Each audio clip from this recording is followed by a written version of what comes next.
किसान लाखों की संख्या में पंजाब से, हरियाणा से, वेस्ट यूपी से दिल्ली पहुंच गए हैं, रोकने के बावजूद। और उनके चेहरों पर कोई मास्क नहीं है, कोई सोशल डिस्टेंस दिखाई नहीं दे रहा है। इसके बावजूद कि इतना बड़ा खतरा है, ये ऐसा खतरा क्यों मोल लिया गया है? और इस आंदोलन के पीछे कौन है? मंशा क्या है? रणनीति क्या है? सियासत क्या है? रणनीति के तहत कुछ डिजाइन करने की कोशिश करते हैं आंदोलन को, मूवमेंट को। पता नहीं क्या सोच करके करते हैं कि शायद सरकार रेस्पॉन्ड ना करे, या सरकार या सरकारी एजेंसियां कुछ ऐसा गलतियां कर दे कि जिससे उनको कटघरे में खड़ा करने का मौका मिल जाए। लेकिन हमने, आपने, पूरे देश ने और दुनिया ने भी देखा कि शाहीन बाग में 100 दिन तक लोग बैठे रहे, गवर्नमेंट ने कुछ नहीं किया, उनको एक्सपोज होने दिया, इनको भी एक्सपोज होने दिया। और जब इन्होंने दिल्ली में दंगा किया तो रंगे हाथों पकड़े गए, और अब सबके नाम सामने आने शुरू हो चुके हैं। अब भी इन्होंने कुछ ऐसा ही एक्सपेक्ट किया सरकार से कि शायद इस बार गलती करें। लेकिन आपने देखा होगा कि अमित शाह तुरंत कैमरों पर आ गए। उन्होंने कहा कि हम आपसे बात करने को तैयार हैं, जो जगह आपके लिए तय की गई है वहां आपके लिए सारी व्यवस्थाएं कर दी गई हैं। ये आंदोलन में मानता नहीं, क्योंकि इसके पीछे कोई मंशा अलग है। देखिए, जैसे शाहीन बाग कोई आंदोलन था ही नहीं जी, जो सब्जेक्ट या इशू था नहीं, वैसे ही ये भी इशू है नहीं। लेकिन वो दिखाना चाहते हैं कि भाई अभी दुनिया भर के सब आंदोलन, आप उसमें जो चेहरे देख रहे हैं, हम योगेंद्र यादव है, मेधा पाटकर है, ये सब लोग उसमें जाकर मिल गए। अब अमरिंदर सिंह का उनके स्पॉन्सर है, ऐसा मुझे लगता है दिखाई देने से। हमको तकलीफ पैदा करनी है। अभी दिल्ली में आंकड़ा बढ़ रहा है कोरोना का, उस समय आप आंकड़ा ये करेंगे तो उसका मंशा साफ हो जाती है, आपको उसमें तकलीफ खड़ी करनी है तो करेंगे। ये एक बात समझ नहीं रहे कि भाई, और जो परिस्थितियां होती है वो अलग थी। लेकिन इस वक्त देश का पंतप्रधान नरेंद्र मोदी है और अमित शाह उसके होम मिनिस्टर है। ये हर तकलीफ का जवाब निकालते हैं और अपने ढंग से निकालते हैं।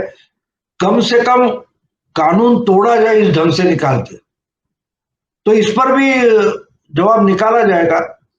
मैंने उस पर भी सोच लिया है कि भाई इस पर ये क्या कर सकते हैं। उन्होंने बोल दिया कि आके बात कर लो। अगर आपको बात ही नहीं करनी है तो आंदोलन किस बात का है? बिल्कुल। आंदोलन किस बात का है?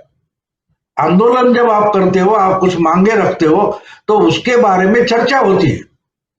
हम बोलते हैं वही मान लो, वरना हम नहीं उठेंगे, वरना हम नहीं रुकेंगे। ये बात तो आंदोलन की होती नहीं। आंदोलन एक बात होती है कि भाई हम कुछ मांगे रखेंगे, इस पर चर्चा करेंगे, विचार विनिमय होगा और उसमें से कोई हल निकलेगा। ये जिस ढंग की भाषा बोल रहे हैं उसमें पता चलता है कि इनको कोई हल निकालना है ही नहीं।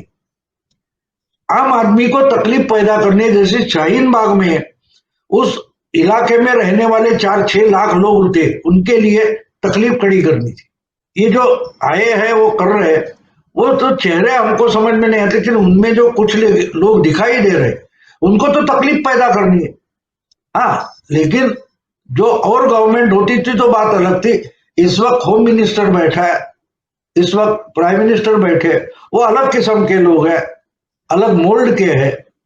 वो अपने ढंग से उसका जवाब निकालते हैं। आपको मालूम है शाहीन बाग पर जवाब कैसे निकाला गया, तो इस पर भी निकलेगा।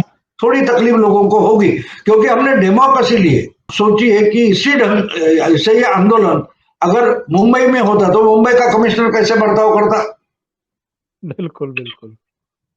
जिस ढंग से एक संपादक को अरेस्ट करने के लिए जो ताकत लगाई गई, वो ताकत यहां भी लगा सकते थे ना, रोकने के लिए नहीं, उठाने के लिए, भगाने के लिए। लेकिन अमित शाह और नरेंद्र मोदी, इनको मालूम है कि वो ऐसा बर्ताव करे, यही तो आंदोलन का मंशा है। तो वो मंशा वो पूरी नहीं करेंगे, वो ढंग से है। वो फोर्स आ सकता है, लेकिन आप समझिए कि वो फोर्स कैसे आ सकता है। आने वाला है 4-6 दिन 8 दिन तकलीफ होगी, लेकिन उसके बाद ये आंदोलन उठा के फेंक दिया जाएगा कैसे, वो सोचना जरूरी। क्योंकि उनको लग रहा है कि हैदराबाद के रास्ते हम तेलंगाना में प्रवेश कर सकते हैं बड़े आराम से, और तेलंगाना में प्रवेश कर लिया तो फिर आंध्र प्रदेश में कर सकते हैं। पर मुझे राहुल गांधी कहीं दिखाई नहीं दे रहे हैं, कांग्रेस के नेता कहीं दिखाई नहीं दे रहे हैदराबाद में। वो ट्विटर पर है ना, वही तो बोल रहा हूं मैं। आप अगर ट्विटर नहीं देखते तो ये तो राहुल गांधी की गुनाह है नहीं ना, वो तो ट्विटर पर है। उनको कहां मालूम है देश कहां है? उनकी दुनिया ट्विटर है, उनकी दुनिया सोशल मीडिया है। और सोशल मीडिया से उठाकर अगर चैनल वाले दिखाते हैं या तो प्रिंट मीडिया जो है वो उसमें कुछ छपता है तो वो खुश है उसमें। उनकी दुनिया मीडिया में सिमट गई है। ये अमित शाह, नरेंद्र मोदी कब बोले? कल बोले। किसान आंदोलन कल से नहीं शुरू है, इसको तो हफ्ता 8-10 दिन तो हो गए। जी। पंजाब में, हरियाणा में पानी की बौछारें छोड़ी, मारामारी हो गई, ये तो 7-8 दिन चल रहा है ना। इसके बीच में और एक घटना हुई है, आपका ध्यान उधर नहीं गया, मीडिया का भी नहीं गया। वो बात है कि दिल्ली में जो कोरोना के मामले बढ़ रहे हैं उसमें हाई कोर्ट और सुप्रीम कोर्ट ने दखल दी है। बिल्कुल दिल्ली सरकार हो या सेंट्रल गवर्नमेंट हो, उनको थप्पड़ मारा है, ठीक है। इसके बाद अमित शाह कैमरे के सामने आ गए। तो अब ये जो किसान, और बाद में इनको बोले हाँ आ जाओ दिल्ली में, तो इसकी दखल कौन लेने वाला है? कोर्ट लेने वाला है, समझे आप? जी जी।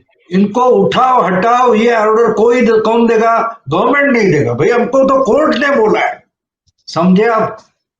बिल्कुल बिल्कुल। शाहीन बाग कैसे हटाई गई थी?